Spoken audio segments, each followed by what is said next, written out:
Good evening. Call to order this meeting of the Urban Renewal Authority. Roll call, please. Commissioner Dennehy. Commissioner Grantham. Here. Commissioner Hamrick.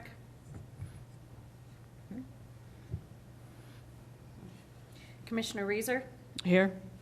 Commissioner Smisher. Here. Commissioner Ashley Smith. Here. Commissioner B. Smith. Commissioner Stein. Commissioner Tracy. Here. Commissioner Worthington. Here. Chairman Payne. Here. Ask you to join me in the Pledge of Allegiance.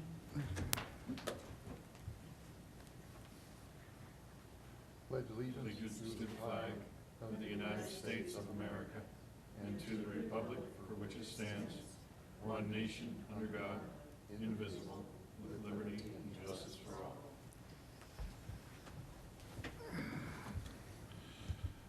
Next item is citizens requesting to speak to the Urban Renewal Authority.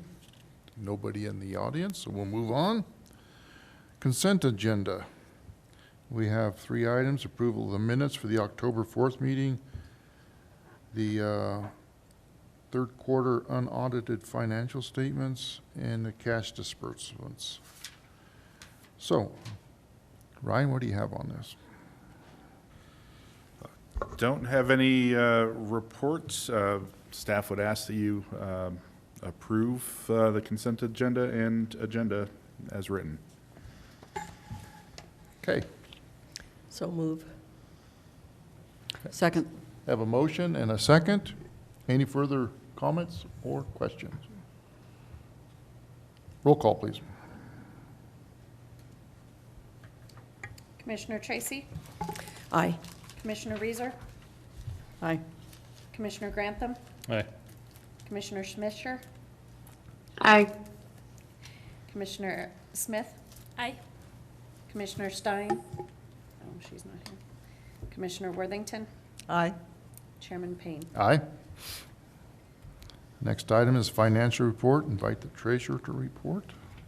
So the October beginning balance was $777,998.52. We had the loan payment for $5,421.62.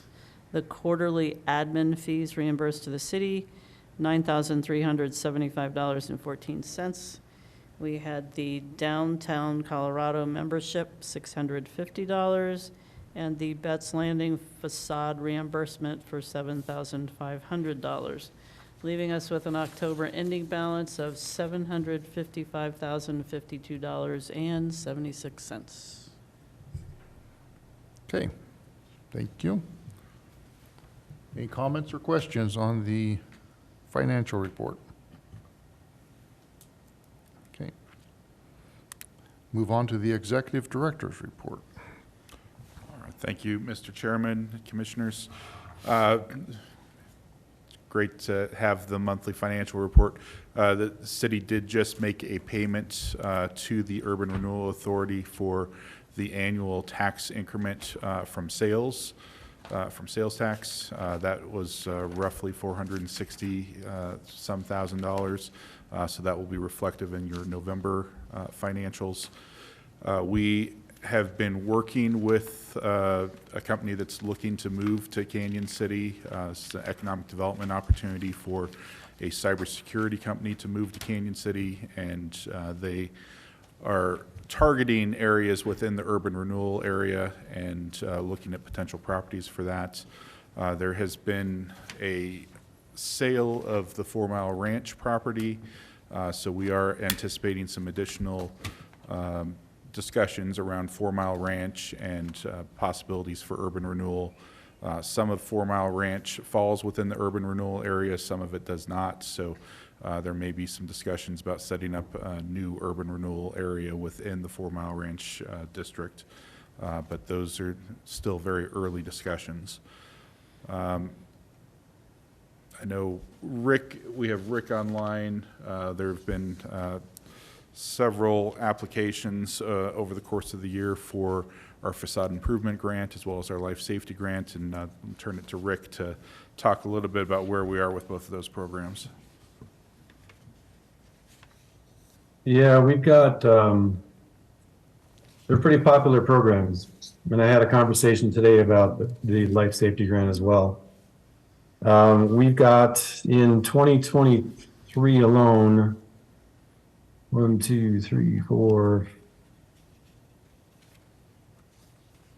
6 or 7, I don't have a good handle on that right now. Facade grants. It's by and large, we were overcommitted at one point on facade grants. However, a couple of projects deferred until next year. So they will reapply next year for grants. Gave us an opportunity to spend the money on different facades as well. The latest one is Red Canyon Cycles, and the Bean Peddler building paint is being stripped, just like they did on the Hotel St. Cloud. Paint is being stripped. They're going to restore to the original brick facade of the building. It's looking really cool right now. We do have just about $4,500 left that we could offer to somebody. I don't have any requests right now. There was one that was approved at a lesser amount than they requested simply because we were going over. So I'm going to offer that building owner or that business owner a little additional, but that would leave us about $4,500 left in that funding. It's been interesting because some of the projects, like I said, don't necessarily materialize, whether the business owner can't afford it at the time, or there was a challenge getting contractors in one case, so they're going to push it off until next year. But the facade grant's been very popular.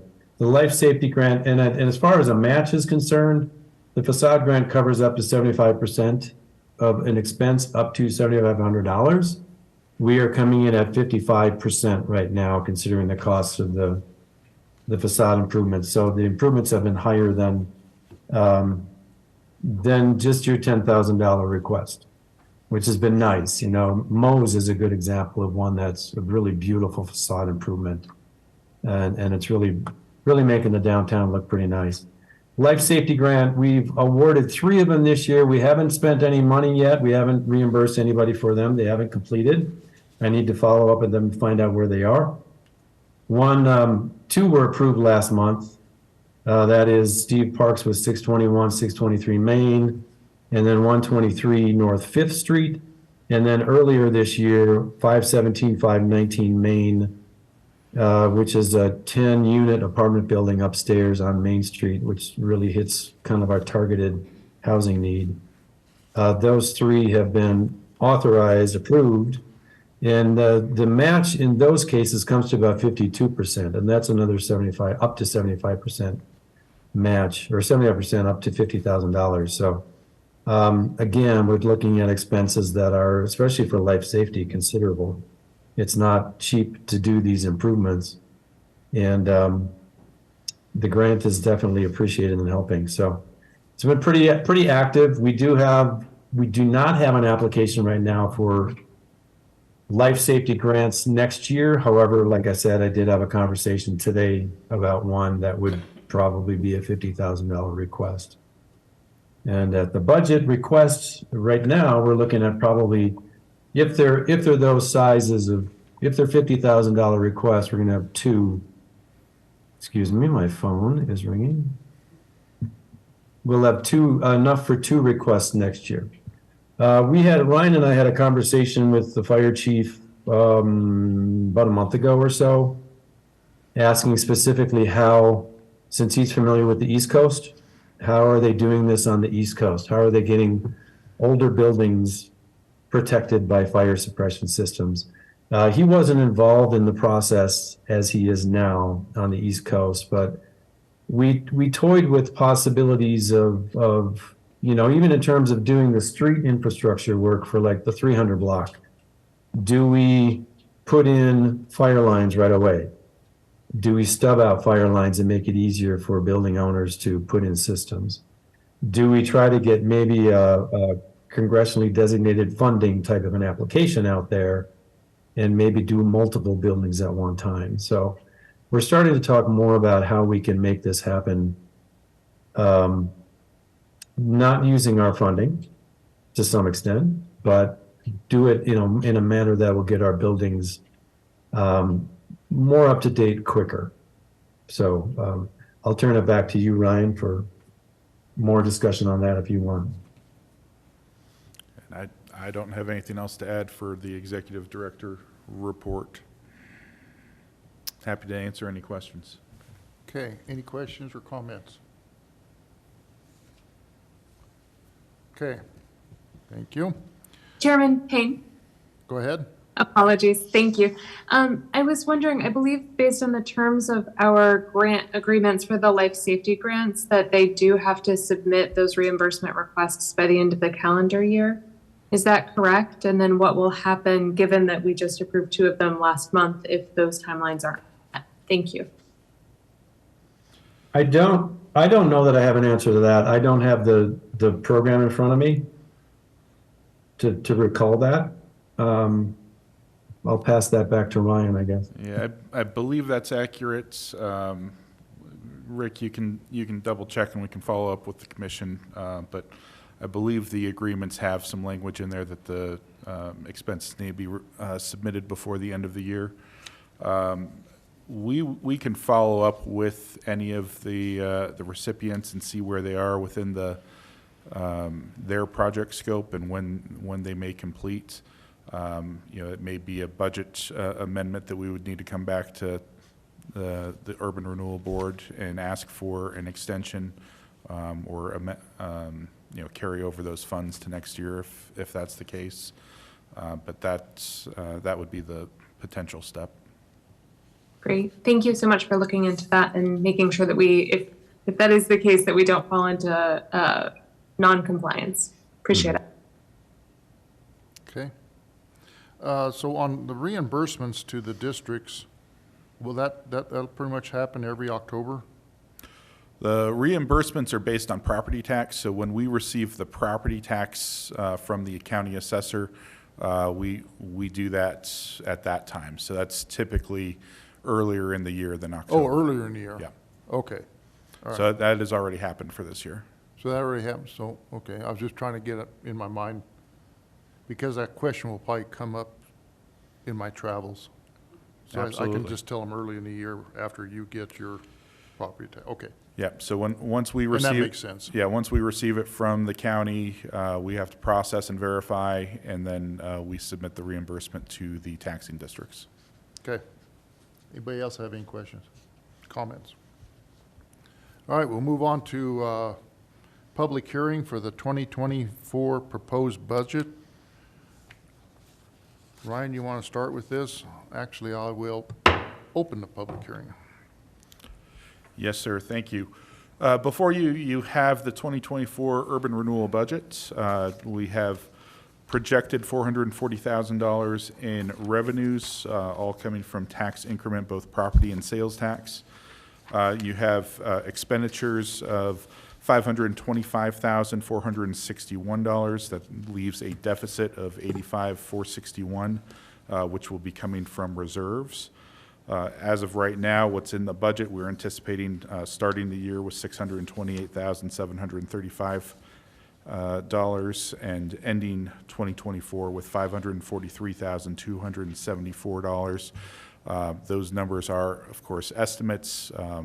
As I mentioned earlier, in the meeting, we did receive, the $460,000 in sales tax increment, which was more than what we were anticipating for 2023. So I do anticipate that our beginning year balance will be higher than what we've projected here in the budget. You'll see under the expenditure details, there is an increase in other fees and charges for the 2024 budget. That category is for the sales tax, or not sales tax, but the property tax reimbursements to the taxing entities, because we are expecting more revenue coming from property tax increases. We did budget for more the share back going back to the taxing entities because of the higher assessment rates. Obviously, if that changes, if taxing entities decide to do some mill levy reductions for next year, that would all be accounted for through the collection process. Which line is that under? That would be on page 15 of the electronic packet. I don't have the actual page, but it's C-Care expenditure details, and that would be line 4400, 400, 350.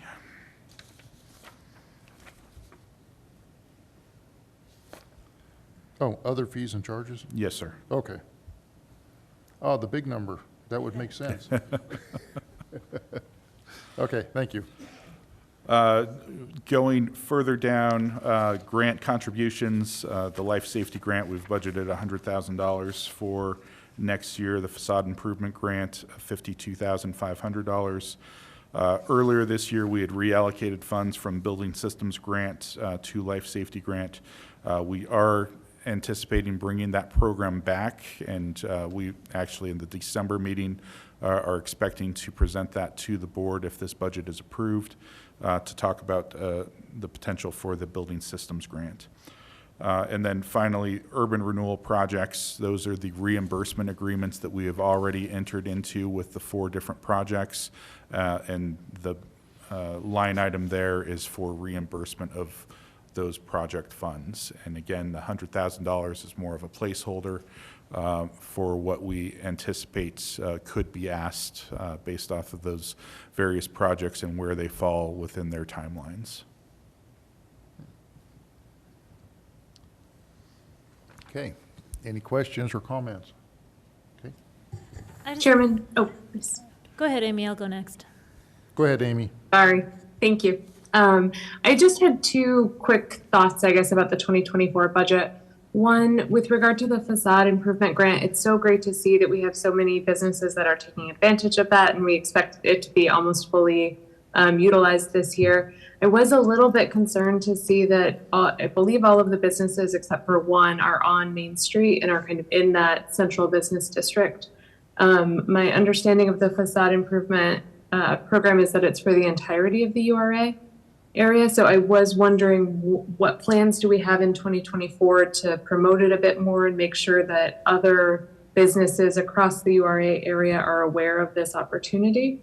So that's question number 1, and it's somewhat related to question number 2, which is related to the building systems and life safety grant. I am concerned with both of these programs that as more and more people become aware of them, the demand will increase and will outstrip the amount that we're able to set aside for them.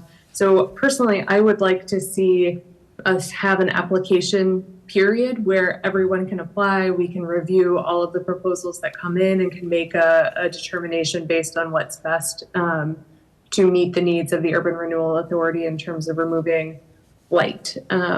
So I just wanted to propose that. I think that the 2 are related, but I am interested to hear about promoting facade outside of the urban renewal, outside of the central business district area. And then also what your thoughts might be, Executive Director Stevens and Economic Development Director Harmon, with regard to possibly having an application period. Thank you.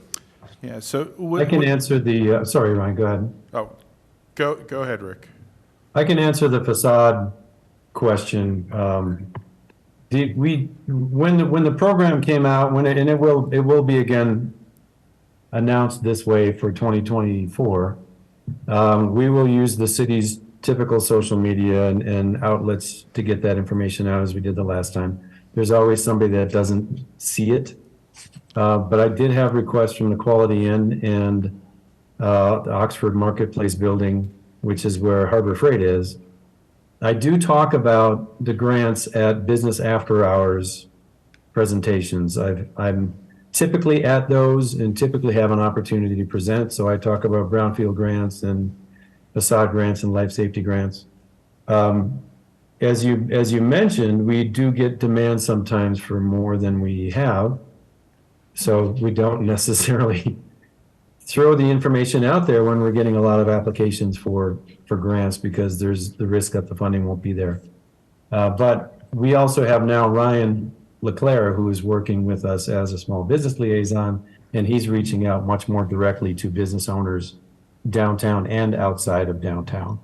So we will up the communications significantly on the facade grant awareness, I guess you could say. But I did get a request from the Quality Inn. They're unfortunately not in the city. They're not in the area. And Ryan and I had a conversation with the owner of the Oxford Marketplace about other ideas, because a facade grant there would have been a small little blip for what they wanted to do. So we had another conversation with them about another idea.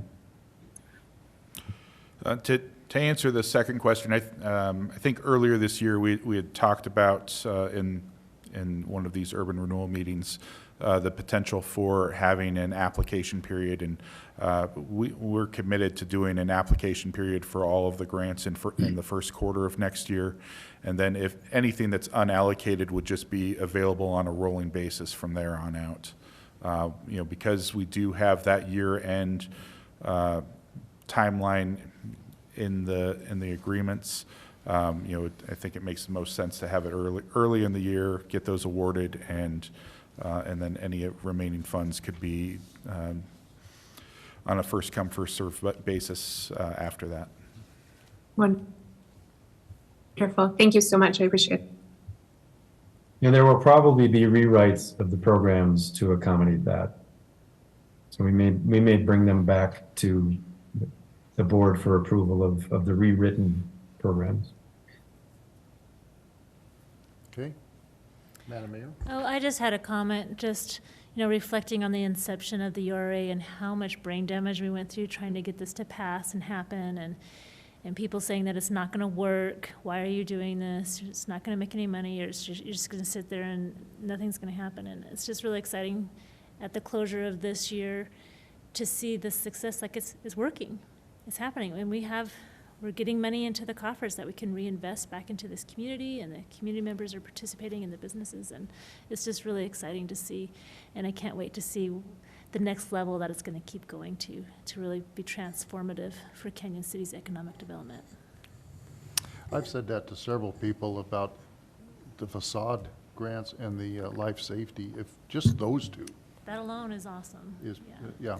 But for things like potential businesses coming in, that's going to have 50 really good jobs in Canyon City, and to have a tool that brings them here, I mean, that's where I'm, that's the whole nother level where it's really going to start to roll. Yeah. Just beyond that, hearing from other communities, other people who are recognizing the things that we're doing, had to sit down, Commissioner Worthington and I did, with members of Action 22, and one of the things they asked us is what's Canyon City doing? Everybody sees that you guys are making improvements and things are happening here. What are you doing? What is that secret sauce? And urban renewal is definitely one of those components. Okay. Anybody else have any more comments or questions on the budget? Rick, you did mention 3rd Street and maybe stubbing out for fire lines.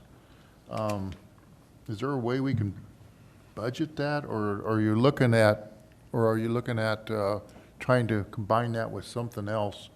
Well, Grants yeah, outside, or? I had a conversation with Leo Evans, our Public Works Director, about that. We don't, when he was scoping the project of replacing the 300 block, that wasn't part of the discussion.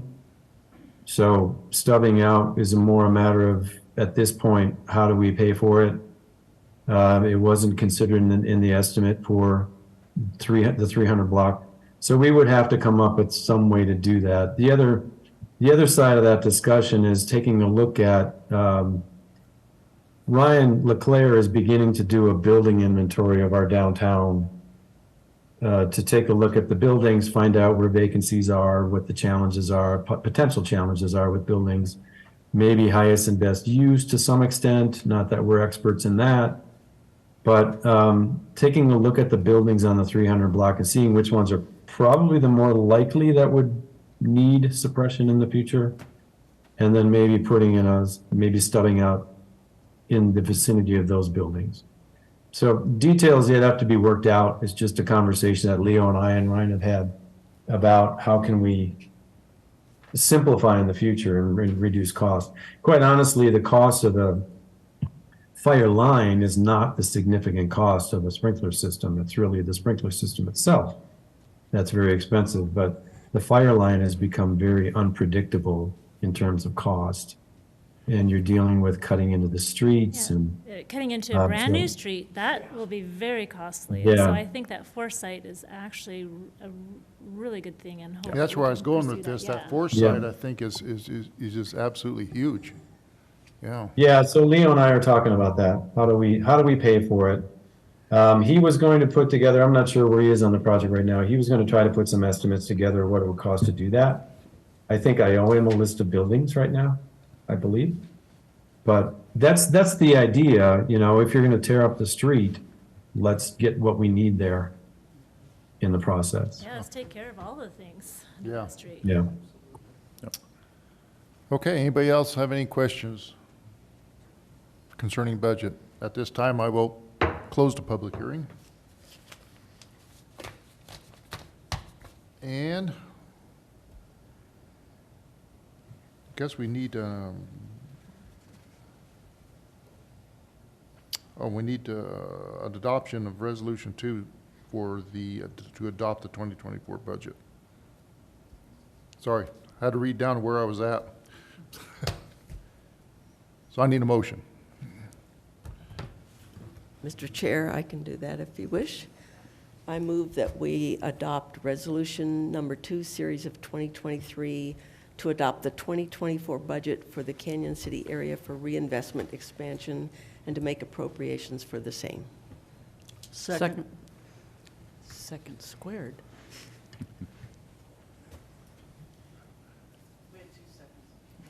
2 seconds. Okay. Give it to Commissioner Reeser. I could hear it out of my good ear. Oh. It's okay. Hey, let's sit on the good ear side. Okay, it's been moved and seconded. Any further discussion? Roll call, please. Commissioner Grantham? Aye. Commissioner Reeser? Aye. Commissioner Schmisher? Aye. Commissioner Smith? Aye. Commissioner Tracy? Aye. Commissioner Worthington? Aye. Chairman Payne? Aye. Thank you very much. I will probably use some of this information that you put in your budget Absolutely. for special districts on what's been accomplished and then the facade and Yeah, the life safety. Okay. absolutely. And Rick and I are always happy to attend and present if requested as well. Okay, sounds good. Do you have anything else? No, sir. Okay. Rick, do you have anything else? No, sir, thank you. Okay. At this time, with no further business coming before this board, we are adjourned.